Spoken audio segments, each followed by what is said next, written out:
Hi, it's Nikki here from Happy Hormones for Life. Today I'm talking about something that really affects a lot of women, and that is migraines.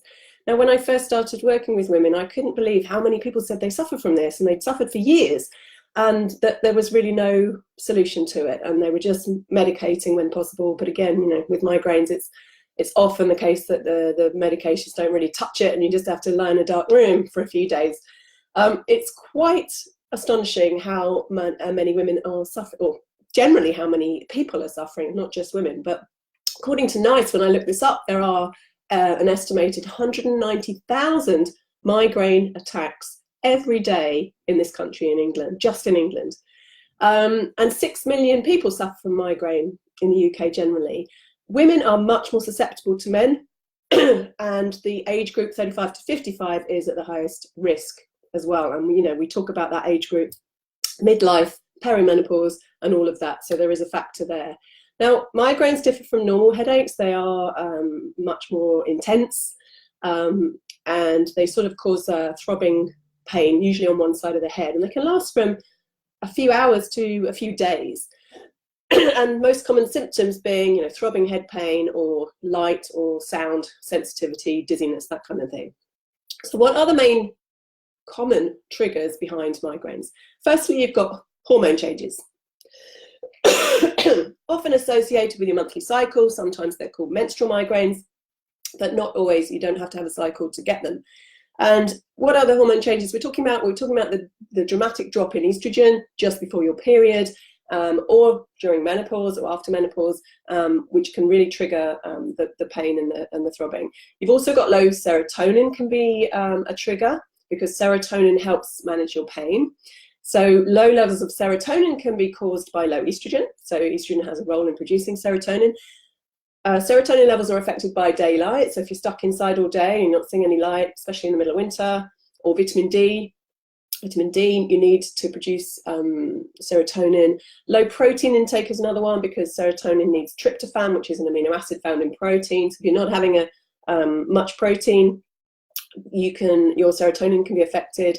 Nutrient deficiencies that you need to produce serotonin, things like B6, magnesium, iron, zinc, calcium, folate, vitamin C. Lots of nutrients needed to produce that serotonin. Digestive issues, 90% of serotonin is produced in the gut.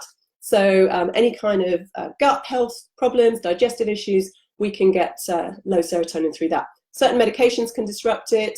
Hormone disrupting chemicals, BPA is known to disrupt serotonin, pesticides, phthalates in things like fragrance, synthetic fragrance, and prolonged stress. Lots of things can affect your serotonin, so that's another factor.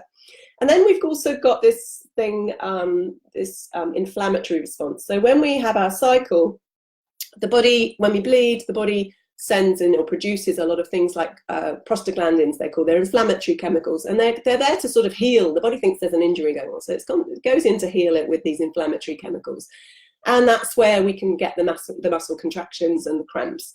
So this inflammation is not just localized, it can affect your whole body, and we know that inflammation can travel to the brain, and we can get migraine just from that. So that's the hormonal side of migraines.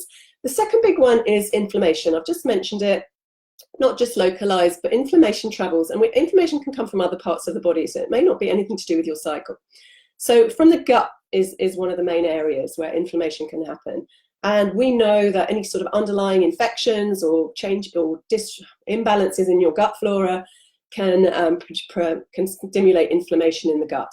And we know there's a major highway from the gut to the brain through the vagus nerve, and any inflammation in the gut can be systemic, can travel to the brain and cause inflammation in the brain, which can then trigger a migraine. Food sensitivities is another area that can cause inflammation in the gut. So, things like gluten, dairy, corn, eggs, all kinds of food sensitivities.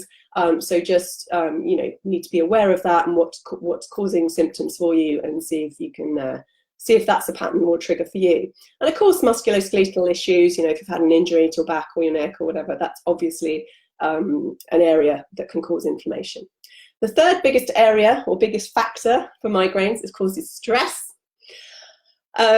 Because high levels of cortisol can alter your neurotransmitter function and also increase tension and alter your central nervous system. So that is obviously another can be a major trigger for migraines, which we kind of know about, don't we? So the next big area that I look at when someone's got a migraine issue is nutrient deficiencies.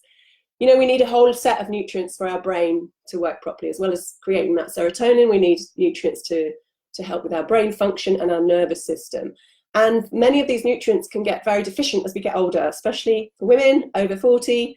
Our absorption rates go down. We don't, even if we're on the best diets in the world, which we're often not, we don't absorb a lot of those lovely nutrients. So we need magnesium, we need B vitamins, we need omega-3 fats, vitamin D, CoQ10, B12 and folate and vitamin E are all really key nutrients for the brain to work properly. And, you know, I'm finding a lot of women are deficient in these areas. So getting some supplementation and getting the right foods in your diet can really help. If you want more information on this, I'm doing a blog on this, so I'll put more information about the foods you can get, but I want to just get through this quickly on the video.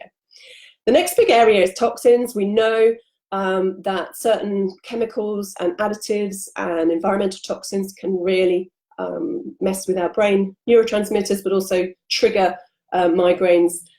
Things like, you know, MSG, food additives, colouring additives, things like that.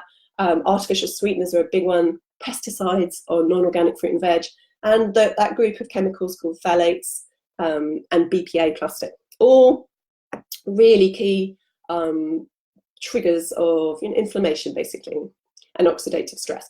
And of course, lastly, there is a genetic component. Some of us are more susceptible to migraines through just our genes and what we've inherited from our parents.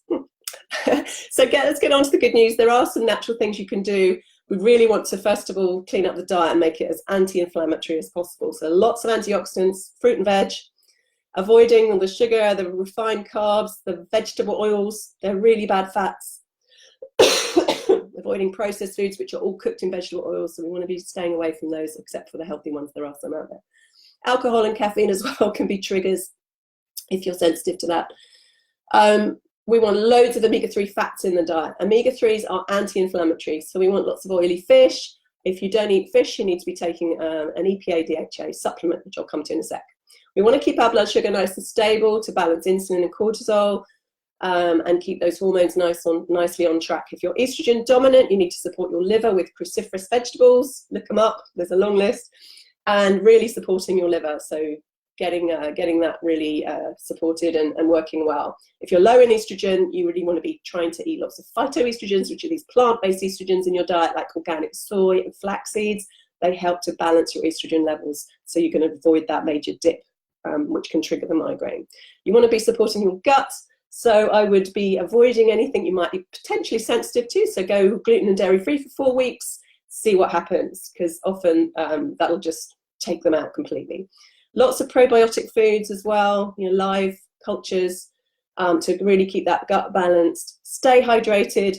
Dehydration is a big factor in headaches and migraines, so make sure you're drinking plenty of fluids. Manage your stress, easier said than done, but that is absolutely key, especially if that's a trigger for you. Keep a journal as well to track your patterns or your triggers. So when you have one, think about what you've been doing that day or just before. Look at your own personal triggers, because they're going to be different for everybody. Get tested if you want to go deeper and really find the root cause. So we look at hormones, we look at gut, and we look at nutrient deficiencies. And, you know, you can really find out where the body is struggling and really go in and rebalance it so that we can get rid of that root cause. Good supplements for this. You want to be on a really good multivitamin with active levels of your B vitamins, especially B6, because that helps you produce serotonin.